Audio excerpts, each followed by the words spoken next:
नमस्ते साथियों, कैसे हैं आप लोग। आशा करता हूं कि आप लोग ठीक तरह से होंगे और अपना अध्ययन ठीक तरह से कर रहे होंगे। भारतीय राज्य व्यवस्था का यह 39वां व्याख्यान है और इसके अंतर्गत हम केंद्र व राज्यों के बीच संबंधों को समझने का प्रयास करेंगे कि किस प्रकार से केंद्र व राज्य के बीच जो संबंध होते हैं, जिस प्रकार की कानून व्यवस्थाएं हमारे देश में चलाई जाती हैं, जिसमें हम देख सकते हैं कि केंद्र में अलग सरकार होती है, राज्य में अलग सरकार होती है और केंद्र और राज्य की सरकार के बीच जो सामंजस्य की स्थिति होती है, जिस प्रकार की हमारे संघवाद के ढांचे को व्यवस्थित किया जाता है, जिसके बारे में हमने पिछले व्याख्यान में अध्ययन किया। हम देख सकते हैं कि जो हमारा देश होता है उसकी फिजिकल बाउंड्री को देखें तो हम पूरी बाउंड्री को यहाँ से लेकर यहाँ तक देख सकते हैं। तो यह जो हिस्सा केंद्र के हिस्से में आता है और छोटे छोटे से जो राज्य हमारे यहाँ पर केंद्र के अंतर्गत आते हैं, तो यहाँ पर भी एक सरकार होती है। तो हम तो देख सकते हैं कि हमारे यहाँ पर डुअल गवर्नमेंट का कॉन्सेप्ट है। यहाँ पर हम देख सकते हैं कि जो हमारे देश की एक सरकार होती है और राज्यों की सरकार होती है। देश की सरकार एवं राज्यों की सरकार के बीच संबंधों को बनाए रखना बहुत ही आवश्यक होता है। चूँकि हम एक संघ के रूप में स्थापित हैं, हमारा देश एक संघ के रूप में स्थापित है और हमें समझना चाहिए कि इनको किस प्रकार से हमने संगठित करके रखा गया है, किस प्रकार से हम एक संघ के अंतर्गत आते हैं। तो आइए प्रारंभ करते हैं आज का व्याख्यान और समझने का प्रयास करते हैं केंद्र व राज्य के बीच संबंधों के बारे में। आइए देखते हैं केंद्र व राज्यों के बीच संबंधों में हम देखें तो केंद्र व राज्यों के बीच संबंधों के लिए प्रावधान जो दिए गए हैं वह है हमारे भाग 11 में। भाग 11 में हम चर्चा करते हैं कि किस प्रकार केंद्र व राज्य के बीच हमारे संविधान में इन प्रावधानों को रखा गया है। और अनुच्छेद हम देखें तो अनुच्छेद 256 से लेकर 263 तक इसकी चर्चा की जाती है। जैसे कि हम देख सकते हैं कि जो कि संविधान के भाग हैं उन भागों में अलग अलग जो प्रावधानों को रखा गया है। तो उसी प्रकार हम देख सकते हैं कि यहाँ पर आपके जो भाग हैं और उनसे संबंधित आर्टिकल भी कवर होते जा रहे हैं। तो आपको याद रखना चाहिए कि 256 से लेकर 263 आर्टिकल तक आपके केंद्र व राज्य के संबंधों के बारे में चर्चा की जाती है। संविधान निर्माताओं द्वारा केंद्र व राज्य के बीच शक्तियों तथा उनके कार्यों को यहाँ पर व्यवस्थित किया गया है ताकि शक्तियों के बंटवारे को लेकर केंद्र व राज्य के मध्य किसी भी विवाद की स्थिति ना बने और हमारे देश में जो संघवाद का ढांचा है, जो देश को एक रूप से व्यवस्थित किया गया है, उसके सिद्धांत को बनाया के रखा जा सके।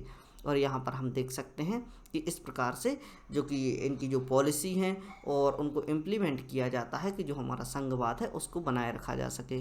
कार्यकारी शक्तियों का बंटवारा केंद्र व राज्य के मध्य किया जाता है। जो कार्यकारी शक्तियाँ होती हैं जिसमें कि हम देख सकते हैं कि बड़े बड़े अधिकारियों की अपॉइंटमेंट होती है, IAS अधिकारी होते हैं। इन सब चीज़ों को इम्प्लीमेंट करने के लिए हम केंद्र व राज्य के मध्य कॉन्सेप्ट को लागू किया जाता है, जो कि हमारे आर्टिकल में हम देख सकते हैं कि भाग 11 के अंतर्गत इसके प्रावधान दिए गए हैं। अब हम देख सकते हैं कि केंद्र सूची, राज्य सूची व संवर्ती की सूची के विषय में जो कानून बनाने की शक्ति होती है या टैक्स इम्पोज करने की शक्ति होती है वह किन के पास होती है।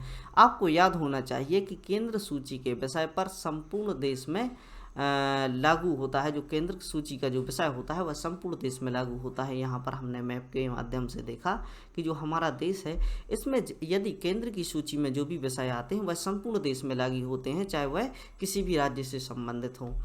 और आगे देख सकते हैं राज्य सूची के विषय में कानून बनाने की शक्ति केवल राज्य को होती है।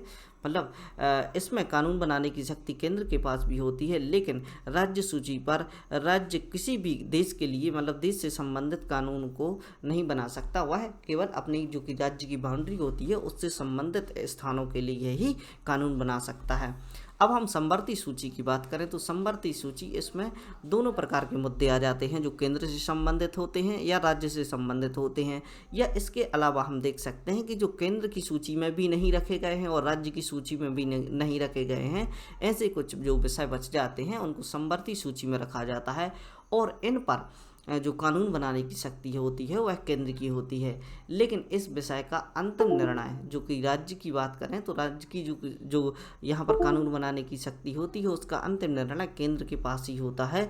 यानी केंद्र के साथ उसको कंसल्ट करके ही अपना जो कानून होता है उसको बनाया जाता है। संवर्ती सूची के बारे में हमने वैसे ही समझ चुके हैं कि इस पर कानून बनाने की शक्ति किसके पास होती है, केंद्र के पास व राज्य के पास, दोनों के पास होती है। लेकिन जो अंतरिम निर्णय होता है वह किसके पास होता है, केंद्र के पास होता है। आगे देखते हैं। केंद्र व राज्य को दिए जाने वाले निर्देश। केंद्र द्वारा राज्य को किस प्रकार के निर्देश दिए जाते हैं ताकि वह संघवाद के क्षेत्र में आ सके, संघवाद को बनाए रखे। यहाँ पर हमें समझना चाहिए, यदि कोई मुद्दा राष्ट्रीय महत्व का हो तथा राज्य की सीमा क्षेत्र में आता हो तो उस पर कानून बनाने की शक्ति केंद्र की होती है। यानी यदि कोई हिस्सा हमारे देश की किसी फिजिकल बाउंड्री के अंतर्गत आता है और वह किसी राज्य की सीमा से संबंधित होता है तो उस पर कानून बनाने की शक्ति किसके पास होती है? केंद्र के पास होती है। जैसे कि हम देख सकते हैं कि हमारे सभी राज्यों के अंदर से रेलवे होकर गुजरती है और रेलवे पर टैक्स इम्पोज करने की शक्ति किसके पास होती है? केंद्र के पास होती है, चूँकि यह विषय केंद्र के अंतर्गत आता है। जनजातियों से संबंधित जो भी लॉ होते हैं, जो भी कानून होते हैं, उनसे संबंधित जो शक्ति होती है, बनाने की शक्ति होती है, वह केंद्र के पास ही होती है। अंतर्राष्ट्रीय मुद्दे। अंतर्राष्ट्रीय मुद्दों में हम देख सकते हैं कि जैसे कोई व्यापारिक चीज़ जो कि किसी राज्य से संबंधित है और वह अंतर्राष्ट्रीय स्तर की है, तो इस प्रकार की बातों के लिए भी केंद्र द्वारा लॉ बनाए जा सकते हैं। अल्पसंख्यकों से संबंधित कानूनों को बनाने की जिम्मेदारी हमारे केंद्र की होती है और इनके संरक्षक के रूप में राष्ट्रपति को माना जाता है। केंद्र व राज्यों के बीच विवादों को सुलझाने के लिए राज्य के राज्यपाल व राष्ट्रपति द्वारा किया जाता है। यानी केंद्र व राज्य के जो भी मुद्दे होते हैं उनको सुलझाने के लिए जो भी मीडिएटर का कार्य करते हैं वह यहाँ के राज्यपाल करते हैं। और हम देख सकते हैं कि जो राज्यपाल होते हैं उन्हें केंद्र का नुमाइंदा भी कहा जाता है। यानी इनकी नियुक्ति केंद्र द्वारा राज्य में इसीलिए की जाती है ताकि जो यहाँ के जो राज्य व केंद्र के संबंध हैं उनके बीच में एक मध्यस्थता कराई जा सके।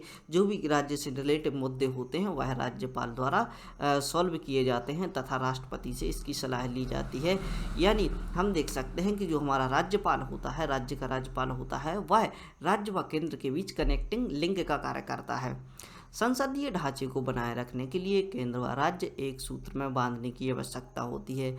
यानी हमें देख सकते हैं कि संसदीय ढांचे को यदि बनाए रखना है, यानी संसद द्वारा कानून बनाए जाते हैं वह सारे देश के लिए होते हैं, अतः उसके ढांचे को बनाए रखने के लिए केंद्र व राज्य को एक सूत्र में बांधने की आवश्यकता होती है। जब राज्य व केंद्र एक सूत्र में बंधकर कार्य करेंगे तभी हम संघीय ढांचे को व्यवस्थित कर पाएंगे। इसके लिए हमारे संविधान निर्माताओं द्वारा संविधान में प्रावधानों को जोड़ा गया है ताकि हम संघीय ढांचे को सुरक्षित रख सकें। नदियों से संबंधित विवाद। अब हम देख सकते हैं कि एक आपने गीत सुना होगा, नदियाँ पवन के झोंके, कोई सरहद न रोके। विभिन्न देशों से भी हमारी जो नदियाँ हैं हमारे राज्यों में आकर मिलती हैं। यानी हम देख सकते हैं कि चाइना से निकलने वाली नदियाँ भारत में आती हैं, भारत से निकलने वाली नदियाँ वहाँ पर जाती हैं, पाकिस्तान में जाती हैं। तो इस प्रकार हमारे कितने भी संबंध बुरे क्यों ना हो, हमें नदी विवादों को सुलझाने की आवश्यकता होती है। और इसी प्रकार की नदियाँ जो कई राज्यों से होकर गुजरती हैं, तो यहाँ पर हम देख सकते हैं नदी विवादों को सुलझाने की जिम्मेदारी जो होती है वह राज्य केंद्र के पास होती है। वह राज्य के साथ मिलकर इस पर कार्य करता है। आगे देखते हैं लोक सेवा परीक्षाएं। लोक सेवा परीक्षा जिनकी आप तैयारी कर रहे हैं, इसके संबंध में आपको विशेष जानकारी होनी चाहिए। जैसे कि IAS होता है, IPS होता है और IFS होता है। इसमें हम देख सकते हैं कि IAS यानी Indian administration service, Indian police service और इंडियन फॉरेस्ट सर्विस आती हैं। इनकी नियुक्ति व ट्रेनिंग की जिम्मेदारी किसके पास होती है? केंद्र के पास होती है। और जैसे ही इनकी ट्रेनिंग कराई जाती है, इसके बाद इनको कानून व्यवस्था बनाने के लिए कहाँ पर भेजा जाता है? राज्यों में भेजा जाता है। राज्यों के समक्ष इनका स्थानांतरण करने की शक्ति होती है।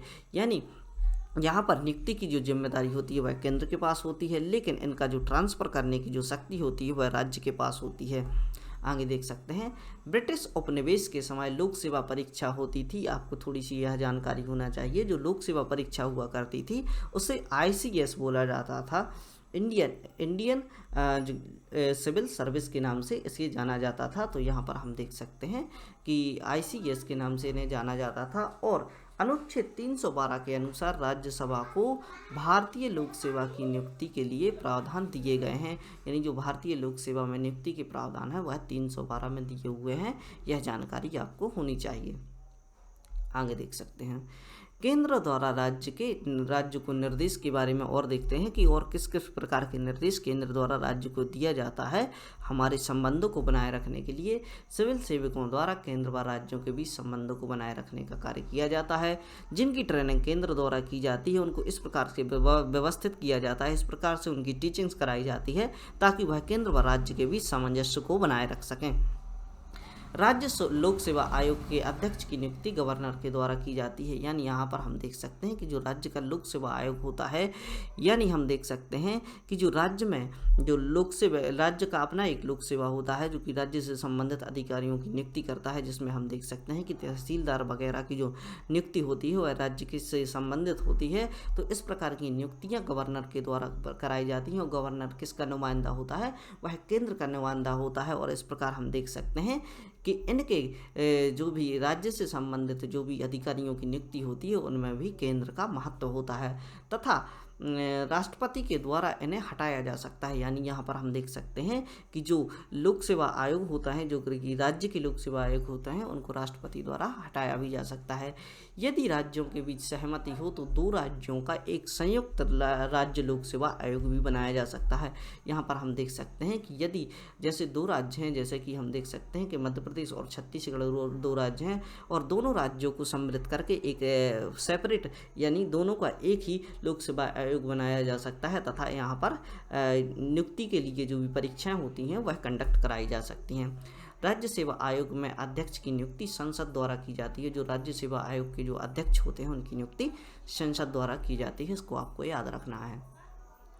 केंद्र व राज्य में एकीकृत न्यायपालिका, यानी यहाँ पर हम देख सकते हैं कि यहाँ पर जो हमारा भारत देश है इसमें संबंधों को सुलझाने के लिए एकीकृत न्यायपालिका बहुत ही अच्छे उदाहरण प्रस्तुत करती है। यहाँ पर हम देख सकते हैं कि यदि आपका मामला जो अधीनस्थ न्यायालय में जो कि संपन्न नहीं होता, उसको आप उसमें आपको सेटिस्फैक्शन नहीं मिलता, आपका जो न्याय है वहाँ से प्राप्त नहीं होता, तो इसके ऊपर आप हाई कोर्ट में जा सकते हैं। यदि आप हाई कोर्ट से संतुष्ट नहीं होते तो आप सुप्रीम कोर्ट में भी अपनी गुहार लगा सकते हैं। तो इस प्रकार हमारे यहाँ पर एकीकृत न्यायपालिका के प्रावधान हैं जो कि सभी के लिए इनके दरवाजे खुले रहते हैं। राज्य के उच्च न्यायालय में न्यायाधीशों की नियुक्ति राष्ट्रपति के द्वारा सुप्रीम कोर्ट के मुख्य न्यायाधीश की सलाह पर की जाती है। यानी राज्य का जो उच्च न्यायालय होता है, यानी जो राज्य का हाई कोर्ट होता है, इसमें न्यायाधीशों की जो नियुक्ति होती है वह राष्ट्रपति के द्वारा सुप्रीम कोर्ट, यानी जो कि हमारे पूरे देश का जो सुप्रीम कोर्ट है उसकी जो कि न्यायाधीश होते हैं उनकी सलाह पर की जाती है, जो भी राज्य में राज्य के हाई कोर्ट के न्यायाधीश होते हैं। साथ ही अधीनस्थ राज्य के गवर्नर द्वारा भी सलाह ली जाती है। यानी यहाँ पर आपको बहुत ही अच्छे तरीके से समझना चाहिए, जो हमारा हाई कोर्ट है एससी है, इसमें जब भी न्यायाधीशों की नियुक्ति होगी तो इसमें किसकी ज़रूरत पड़ेगी, हमारे लिए राष्ट्रपति के कंसल्ट की ज़रूरत पड़ेगी। तो यहाँ पर हमारा राष्ट्रपति आ जाता है, प्लस अपन के लिए क्या चाहिए कि सुप्रीम कोर्ट के चीफ जस्टिस और इसके अलावा राज्य के जो राज्यपाल होते हैं उनकी सलाह भी लेना भी इसके लिए आवश्यक होता है। तो इतनी सारी कंडीशन के बाद किसी राज्य के हाई कोर्ट के जो जज होते हैं उनकी नियुक्ति होती है, लेकिन हटाए जाने की जो शक्ति होती है वह राष्ट्रपति के समक्ष होती है। आगे देख सकते हैं, आपात की स्थिति में केंद्र व राज्य के बीच संबंध किस प्रकार के होते हैं, उनको यहाँ पर आपको समझे कि किस प्रकार के संबंध आपातकाल की स्थिति में जो कि भारत होता है और उसके राज्यों के बीच हो जाते हैं। हमारे संविधान में राष्ट्रीय आपातकाल के जो प्रावधान है उसको 352 में रखा गया है। यहाँ पर आप देख सकते हैं कि जैसे जैसे आप संबंधों के बारे में चर्चा कर रहे हैं, यदि आपसे किसी भी प्रकार के प्रश्न पूछ लिए जाते हैं, भारत केंद्र व राज्य के बीच संबंधों की चर्चा की जाती है, तो यहाँ पर आप आसानी से आपके आंसर को इनपुट कर सकते हैं और संविधान से संबंधित विभिन्न आर्टिकल्स को भी इसमें सम्मिलित कर सकते हैं। तो संविधान में राष्ट्रीय आपातकाल के जो प्रावधान है वह 352 में दिए गए हैं। जो राज्य आपातकाल की बात होती है वह 356 के अंतर्गत आती है और वित्तीय आपातकाल की बात होती है वह 360 आर्टिकल के अंतर्गत आती है। तो यहाँ पर आपको समझना चाहिए कि हमारे यहाँ पर दो प्रकार के जो आपातकाल हैं वह लगाए जा चुके हैं। यहाँ पर 352 व 356 का प्रयोग कई बार किया जा चुका है, लेकिन 360 का प्रयोग अभी तक नहीं किया गया है। आपातकाल की स्थिति में राज्यों की अपेक्षा केंद्र के पास शक्ति आ जाती है। जब आपातकाल की स्थिति होती है, आपने पढ़ा होगा कि इंदिरा गांधी जी के समय जो आपातकाल लगाया गया था, इसमें सारी शक्ति को केंद्रित कर दिया गया था, इन राज्यों से शक्ति को छीनकर केंद्र में ला दिया गया था। इसमें विधायी व कार्यकारी शक्तियाँ दोनों आती हैं जो कि केंद्र के पास चली जाती हैं। अनुच्छेद 355 की बात करें तो अनुच्छेद 355 के अनुसार यदि किसी राज्य में आंतरिक अशांति की स्थिति होती है या आंतरिक अशांतिपूर्ण वातावरण होता है तो वहां पर सुरक्षा प्रदान करने की जिम्मेदारी किसके पास होती है? वह केंद्र के पास होती है। केंद्र व राज्य के बीच संबंधों में हम देख सकें तो 355 आर्टिकल क्या करता है, जैसे ही यहाँ पर आंतरिक अशांति की संभावना होती है तो इसकी जिम्मेदारी सीधे केंद्र के पास चली जाती है। इस स्थिति में केंद्र के आदेश अनुसार ही यहाँ पर राज्य को कार्य करना होता है। इन सभी गतिविधियों को गवर्नर द्वारा संभाला जाता है, क्योंकि राज्य में जो गवर्नर होता है वह इस प्रकार की समस्याओं के निदान के लिए ही नियुक्त किया जाता है। यानी हम देख सकते हैं कि राज्य में से गवर्नर शासन के नाम से जाना जाता है, जो कि गवर्नर होता है वह राष्ट्रपति का ही एक रूप होता है, अतः राष्ट्रपति शासन को गवर्नर के शासन के नाम से भी जाना जाता है। राज्य में चुनाव आयोग की जो नियुक्ति होती है, अब चुनाव आयोग जो किस प्रकार इंटरलिंक का कार्य करता है राज्य व केंद्र के बीच, वहाँ आपको समझ में आएगा। केंद्र में जो चुनाव आयोग होता है उसकी नियुक्ति भी गवर्नर के द्वारा की जाती है, और गवर्नर किसका नुमाइंदा होता है? केंद्र का नुमाइंदा होता है, तथा इसे राष्ट्रपति द्वारा हटाया जा सकता है। आगे देखते हैं और अन्य प्रावधानों के बारे में। अब हम देख सकते हैं कि भाग 12 के बारे में हम देख सकते हैं कि यहाँ पर जो भाग 12 है, जो वित्त से संबंधित, वित्त संपत्ति और संविदा से संबंधित बातों को करता है। तो यहाँ पर हम देख सकते हैं केंद्र व राज्य के बीच में जो संबंध होते हैं उनमें इसका क्या महत्व होता है। संविधान के भाग 12 में केंद्र व राज्यों के बीच वित्तीय संबंधों की बात की जाती है, तथा इसके अतिरिक्त इन्हें जो होता है उन्हें अतिरिक्त संवैधानिक प्रावधानों के अंतर्गत भी रखा गया है। इसमें कुछ ऐसे प्रावधानों को रखा गया है जो कि संविधान निर्माण करने के समय पर मौजूद नहीं थे। जैसे जैसे ही परिस्थितियां बदली और संविधान निर्माताओं द्वारा उसमें कुछ संशोधन किए गए, अतः इसमें हम देख सकते हैं कि इन्हें अतिरिक्त संवैधानिक प्रावधान के अंतर्गत भी रखा गया है। कर लगाने के संबंध में शक्तियों को देखा जाए तो केंद्र में जो केंद्र की सूची होती है, इसके अंतर्गत कर लगाने की शक्ति केंद्र के पास होती है। राज्य सूची से संबंधित जो भी इनके विषय रखे गए हैं उन पर कर लगाने की जिम्मेदारी किसकी होती है? राज्य की होती है। और संवर्ती सूची के अंतर्गत आपको समझना चाहिए केंद्र व राज्य दोनों द्वारा कर लगाया जाता है। उदाहरण के लिए इनकम टैक्स की बात करते हैं तो यहाँ पर जैसे ही आप जीएसटी का कोई भी पेपर देखेंगे तो इसमें आप देखेंगे कि सीजीएसटी और एसजीएसटी यहाँ पर लगाया जाता है, जो कि स्टेट व सेंट्रल दोनों द्वारा इम्पोज किया जाता है, जो कि इनकम टैक्स के अंतर्गत आता है।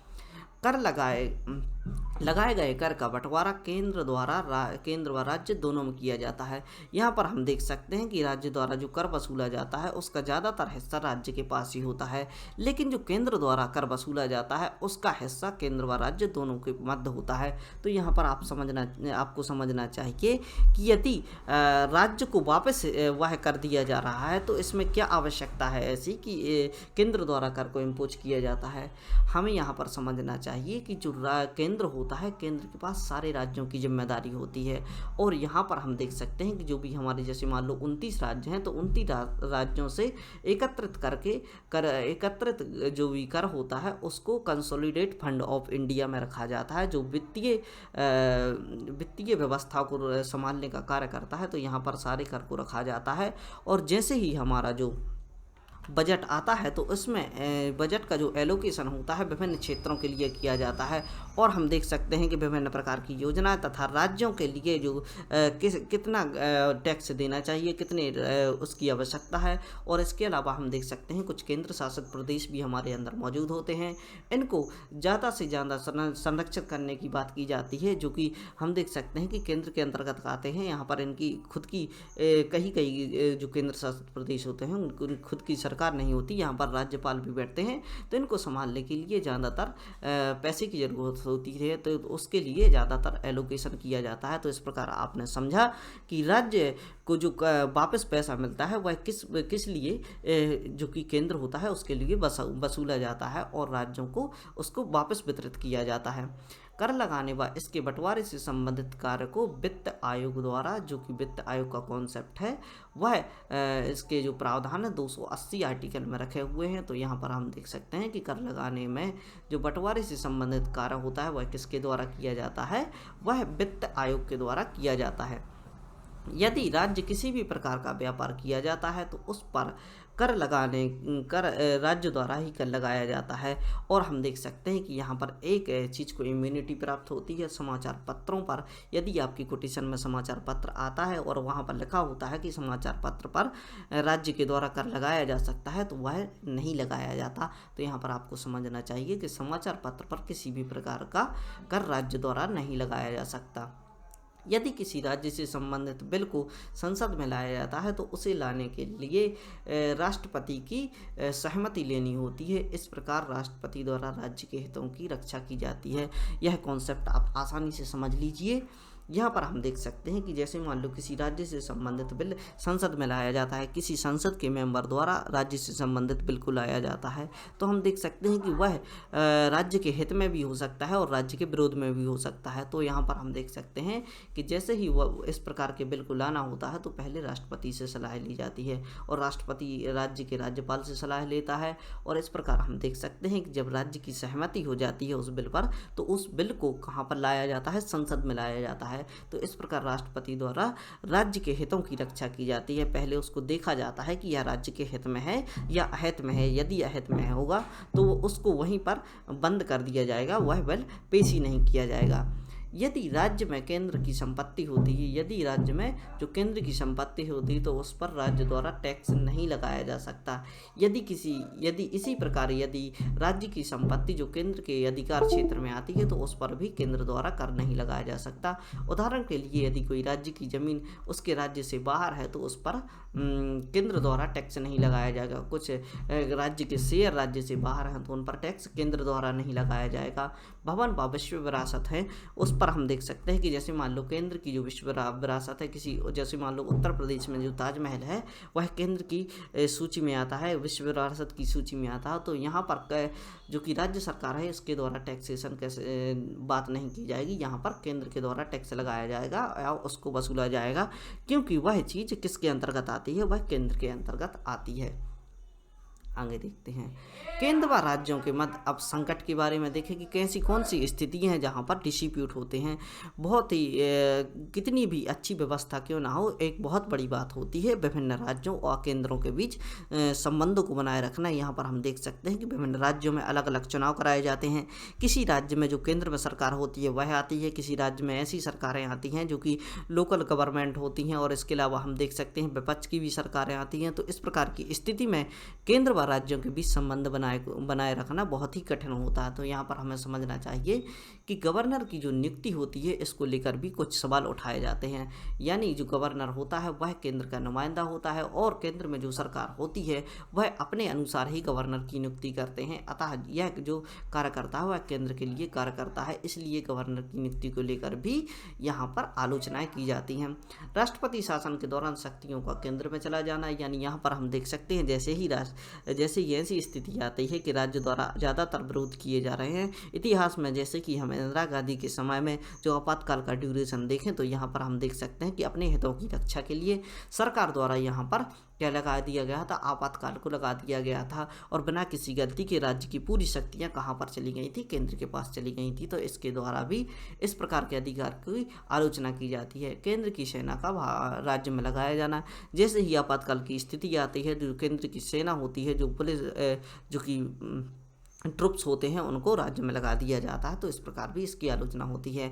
हम देख सकते हैं कि जम्मू कश्मीर में जैसे ही 370 हटने वाली थी तो वहाँ पर बहुत सारे ट्रुप्स को डिप्लॉय किया गया था। तो इस प्रकार की बातें भी यहाँ से निकल के आ रही थी। तो यहाँ की जनता द्वारा जो पत्थरबाजी की गई थी और जो विरोध निकल कर आए थे, तो इस प्रकार की आलोचनाएँ भी यहाँ पर की जाती हैं। संघवाद के सिद्धांत को विखंडित करना, जो कि संविधान निर्माताओं के द्वारा सामंजस्य बनाकर रहने की बात की गई नीति केंद्र व राज्य को दोनों को सामंजस्य बनाकर रखा जाना चाहिए। तो इस प्रकार हम देख सकते हैं कि राज्य द्वारा इसकी भी आलोचना की जाती है कि जब आपातकाल की स्थिति आती है तो संघवाद के सिद्धांत को विखंडित किया जाता है। राज्य विधानसभा द्वारा लाए गए बिल को राष्ट्रपति की सलाह के लिए रोक लेना, यानी राज्य विधानसभा द्वारा जो अपने हित में जो जिस प्रकार के बिल को लाया जाता है, तो यहाँ पर यदि केंद्र द्वारा इस पर सेटिस्फेक्शन नहीं होता या इससे सहमत नहीं होता तो राष्ट्रपति की सलाह के लिए इसको रोक दिया जाता है। केंद्र में बहुमत दल की सरकार द्वारा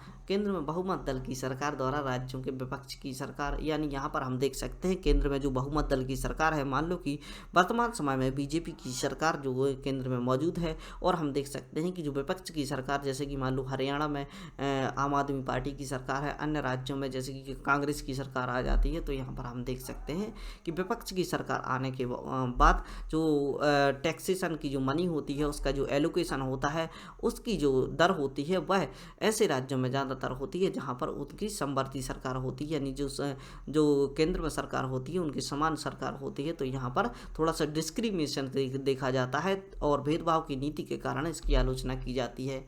लोक सेवा अधिकारियों के द्वारा तानाशाही तरीके से कार्य करना, यानी जो लोक सेवा के अधिकारी होते हैं इनको ट्रेनिंग करके केंद्र से ही भेजा जाता है कि आपको कानून व्यवस्थाओं को बनाए रखना है, यानी संपूर्ण देश के स्तर पर आपको सोचना है। तो इस प्रकार हम देख सकते हैं कि लोक सेवा अधिकारियों के द्वारा ही कई बार राज्यों में तानाशाही रवैये को अपनाया जाता है और अपने केंद्र के हिसाब से कार्य करने का कार्य यहाँ पर किया जाता है। मुख्यमंत्री के विरुद्ध जांच बैठाना, ऐसा भी कई बार देखा जाता है कि मुख्यमंत्री के विरुद्ध केंद्र द्वारा जांच बैठा दी जाती है और उनसे सवाल पूछे जाते हैं। तो इस प्रकार से भी इसकी आलोचना की जाती है। वित्तीय बंटवारे से संबंधित विषय को केंद्र के अधीन कर देना, वित्तीय बंटवारे का जो विषय है इसके अधीन केंद्र को कर देना, इस प्रकार से भी इसकी आलोचना की जाती है कि जो वित्त का बंटवारा है वह केंद्र के अधीन ही क्यों है। केंद्र को यह डिसाइड करने की पावर होती है कि वह किस प्रकार से वित्त का बंटवारा कर सके, किस राज्य को कितना पैसा देना चाहिए, इस प्रकार से इसकी आलोचना की जाती है।